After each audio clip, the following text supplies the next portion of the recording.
চলবে না এসব বেরালাম না। এই বাড়িতে থাকার অধিকার আছে ঠিক, কিন্তু এইসব করার অধিকার আছে কি? Papa cool down papa, please cool down. এত এক্সাইটেড হয়েও না, তোমার শরীর খারাপ হবে। প্লিজ, এত কার উপর রেগে যাচ্ছ তুমি? হ্যাঁ, দোষটা তো তোমারই, সেটা একবারও ভেবে দেখেছো? তুমি তো তোমার স্ত্রীকে এত বছর ধরে শাসন করনি, তাকে মাথায় তুলেছো, তাই তার ফল আজ ভোগ করতে হচ্ছে। এরকম ছিল না, ছিল না এরকম, অন্যরকম ছিল। আত্মীয় স্বজন এমনকি পাড়ার লোকে পর্যন্ত শ্রীময়ী বলতে অজ্ঞান ছিল, কেউ ওর দিকে আঙুল তুলতে পারতো না।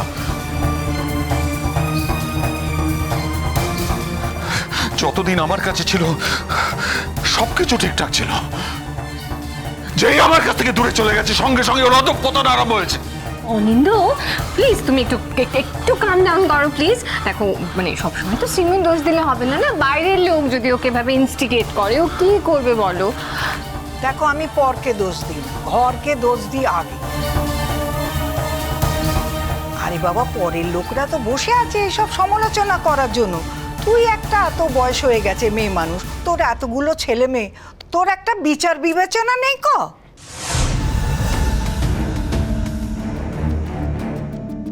আরে বাবা, ছেলের বউরা এসে গেছে, তারা তোকে কি চোখে দেখছে সেটা তুই একবার ভাববি না কো?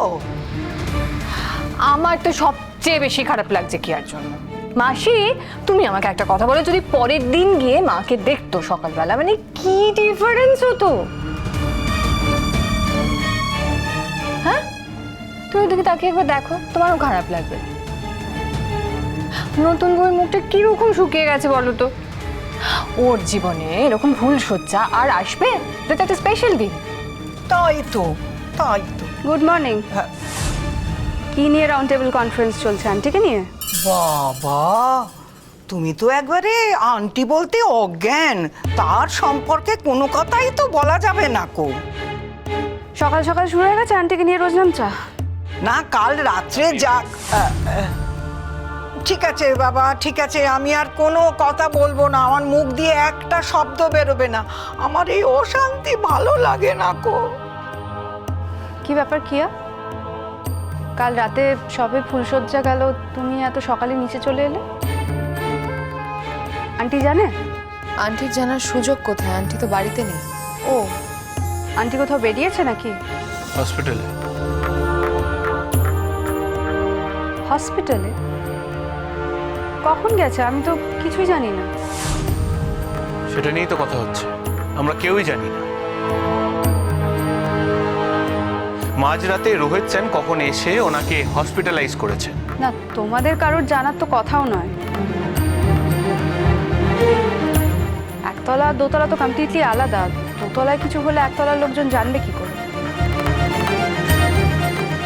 আন্টি যখন ক্রাইসিসে পড়েছে তখন আন্টি নিজের লোকজনদেরই জানাবে, সেটাই স্বাভাবিক। আর এ বাড়িতে আন্টির একতলায় নিজের লোক আছে বলে তো আমি জানি। কোনো সময় হলে নিশ্চয়ই আমায় ডাকতো, বাট জানে যেহেতু যে আমি তোমার সঙ্গে রুম শেয়ার করি, তাই জন্য আমাকেও ডাকে না। আমরা কেউ ওর নিজের লোক নই। আমরা কোনোদিন ওর নিজের লোক ছিলাম না। নিজের লোক একমাত্র ওই রোহিত সেন। পাপা, একটু র্যাশনালি ভাবার চেষ্টা করো। আজকে রোহিত আঙ্কেল যে জায়গায় দাঁড়িয়ে আছে, তুমিও এক্স্যাক্টলি সেই জায়গাতেই দাঁড়িয়ে আছো। তুমিও আউটসাইডার, রোহিত সেনও আউটসাইডার। পাপা, আন্টি এই দুজন আউটসাইডারের মধ্যে কাকে বেছে নেবে সেটা তো আমরা ডিসাইড করতে পারি না পাপা। এটা তো কমপ্লিটলি আন্টির ডিসক্রিপশন। আন্টি নিশ্চয়ই মনে হয়েছে যে রোহিত আঙ্কেলের কাছ থেকে আন্টি অনেক বেশি হেল্প পাবে, তাই জন্য তোমায় ডাকেনি, রোহিত আঙ্কেলকে ডেকেছে। ঠিক আছে, ঠিক আছে, তোমার সঙ্গে এই ব্যাপারে আমি কোনো আলোচনা করতে চাই না। সেটাই বেটার পাপা। আমার মনে হয় না এই ব্যাপারে তুমি আর আমি এগ্রি করবো। তা ঠিক, কিন্তু একবারও ভেবে দেখো তো অঙ্কিতা, মানে মায়ের বয়ফ্রেন্ড মাঝরাতে তার পরিবারের কাউকে না জানিয়ে মাকে নিয়ে সোজা হসপিটালে চলে গেল। That is normal. এই যাত্রায় যদি মায়ের কিছু হয়ে যায় তখন তখন তো লোকে আমাকে বলবে। ধরে নিলাম পাপাকে বলবে না, কারণ যতই পাপার সঙ্গে ডিভোর্স হয়ে গেছে কোনো সম্পর্ক নেই, কিন্তু আমার সঙ্গে তো আছে, আমি তো এখনো তার ছেলে। তো তো ন্যাচারালি লোকে তো আমাকে অ্যাকিউজ করবে, অথচ দেখো আমি জানি না, আমার কিচ্ছু করারই নেই এখানে। তোমার কি মনে হয় অনিরুদ্ধ, ছেলে হিসেবে এখন তোমাকে কেউ অ্যাকিউজ করে না? যারা জানে না তারা করে না, আমরা তো মোটামুটি জানি। তুমি তোমার মায়ের প্রতি কতটা কেয়ারলেস, কতটা উদাসীন, কতটা নিরুত্তাপ, সেটা তো আমরা জানি।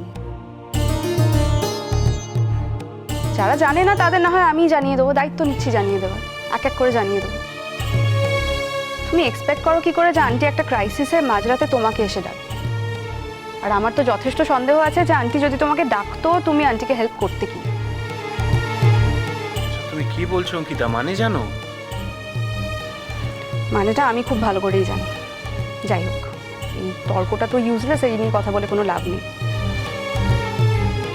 সত্যি তোমার উপর এইটুকু ভরসা করতেও আমার এখন আর ইচ্ছে করে না। তবে একটা কথা বলবো, বারবার এই একটা কথাই ওঠে যে রোহিত আঙ্কেল আর আন্টি বয়ফ্রেন্ড গার্লফ্রেন্ড, মানে এটা কি করে বুঝতে পারছো বলো তো? আন্টি কি কোনোদিন এই ডেক্লারেশনটা দিয়েছে যে রোহিত আঙ্কেল আন্টির বয়ফ্রেন্ড, নাকি রোহিত আঙ্কেল কোনোদিন এই কথাটা বলেছে?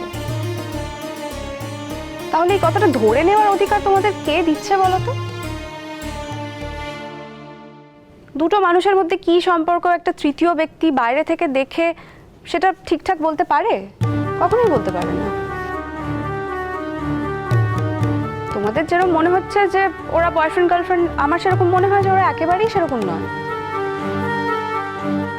ওদের মধ্যে যেটা আছে সেটা শুধুমাত্র ফ্রেন্ডশিপ, একটা আত্মীয়তার, কিছুই নয়।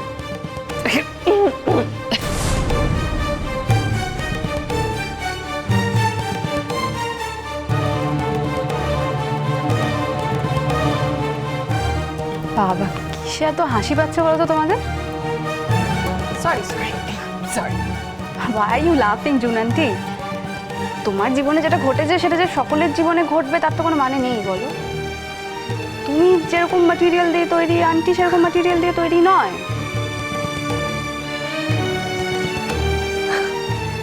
আন্টি হয়তো তোমার মতো স্ট্রিট স্মার্ট নয়, এত বলিয়ে কইয়ে নয়, তোমার মতো কেতা নেই আন্টির মধ্যে। তবে আন্টিকে তুমি যতটা রিগ্রেসিভ ভাবছো, আন্টি কিন্তু ঠিক ততটা রিগ্রেসিভ নয়।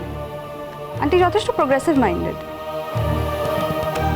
তুমি হয়তো একটা পুরুষের সঙ্গে বন্ধুত্ব করার কথা ভাবতেই পারো না, মানে শুধুমাত্র বন্ধুত্ব তুমি রাখতেই পারো না, বাট আন্টি পারে। যাই হোক, why am I wasting my time? Aunty কিরকম সেটা তোমাদের বুঝতে এখনো অনেকগুলো বছর লেগে যাবে। আদৌ কোনোদিন বুঝতে পারবে কিনা তারও কোনো ঠিক নেই, বুঝলে ঠাম্মি? বাবা, তুমি তো দেখছি এখনই সব বুঝে গেছো। তা বুঝেছি, হ্যাঁ ডেফিনেটলি একটু তো বুঝেছি। দেখো অঙ্কিতা, মায়ের হয়ে তোমাকে কেউ এখানে ক্যাম্পেইন করতে ডাকেনি। Shut up. আমি কার হয়ে ক্যাম্পেইন করব আর করব না সেটা শুধুমাত্র আমি ডিসাইড করব, so don't try to tell me that. আর আন্টির হয়ে ক্যাম্পেইন করার কোনো দরকার হয় না। আন্টি নিজেই চারদিকে আলো ছড়িয়ে রেখেছে, শুধুমাত্র যারা অন্ধ তারা সেই আলোটা দেখতে পায় না। হ্যাঁ সেই তো, এখন খুব ভালো ভালো কথা বলতে শিখেছো। কে শিখিয়েছে? তোমার আন্টি না ওই রোহিত সেন? কার নামটা বললে তোমার বেটার লাগবে বলো, আমি তার নামটাই বলবো। মানে কার নামটা বললে তুমি আন্টির প্রতি বেশি এজিটেটেড হয়ে যাবে, তোমার ইগোটা স্যাটিসফাইড হবে বলো, জানি আমি তার নামটাই তোমায় বলবো। অনেক বড় বড় কথা বলেছ। বাইরের লোক যখন দেখবে, এই পাড়া প্রতিবেশীরা, যে মাঝরাত্রে বাইরে থেকে একটা লোক এসে এই বাড়ির বউকে নিয়ে বেরিয়ে... ওয়েট, বাড়ির বউকে? আন্টি তো এ বাড়ির বউ না। আন্টি তো এ বাড়ির ডিভোর্সি বউ। ওই একই হলো। না বাবা, ব্যাপারটা এক হলো না। যদি ব্যাপারটা এক হতো তাহলে কি সকালবেলা তুমি জুন আন্টির সঙ্গে টাইম স্পেন্ড করতে? তুমি তো এতক্ষণ হসপিটালে থাকতে আন্টির কাছে। তুমি তো আন্টির সঙ্গে 25 বছর সংসার করেছো পাপা, কোনোদিন তো কোনো বাইরের লোককে ইনভলভ হতে হয়নি। আন্টি কোনো বাইরের লোকের সাহায্য তো চাইনি। আই এম প্রিটি শিওর চাইনি। তোমরাও আন্টিকে সাহায্য করেছো কিনা সেটাও আমি জানি না, বাট কোনো বাইরের লোক তো ইনভলভ হয়নি পাপা। তাহলে 25 বছর পরে আন্টিকে একটা বাইরের লোকের সাহায্য নিতে হচ্ছে কেন? বিকজ সেই সুযোগটা তুমি করে দিয়েছো। তুমি তো আর এই কথাটা বলতেই পারো না। আর বারবার এই কথাটা কেন বলছো তোমরা? বাইরের লোক মাঝরাতে এসে নিয়ে গেছে, বাড়ির কি কেউ যায়নি নাকি? ডিঙ্কা যায়নি? কিয়া? ডিঙ্কা কোথায়? হসপিটালে। So? ডিঙ্কা তো গেছে হসপিটালে, আন্টি তো আর একা একা চলে যায়নি একটা লোকের সঙ্গে। আর আন্টিকে তো কিডন্যাপ করে কোনো বাইরের লোক নিয়ে যায়নি। আন্টি নিজের ছেলে গেছে আন্টির সঙ্গে। আমার ফুলসজ্জার রাত নষ্ট করে একটা বাইরের লোকের সঙ্গে মাকে নিয়ে হসপিটালে গেছে।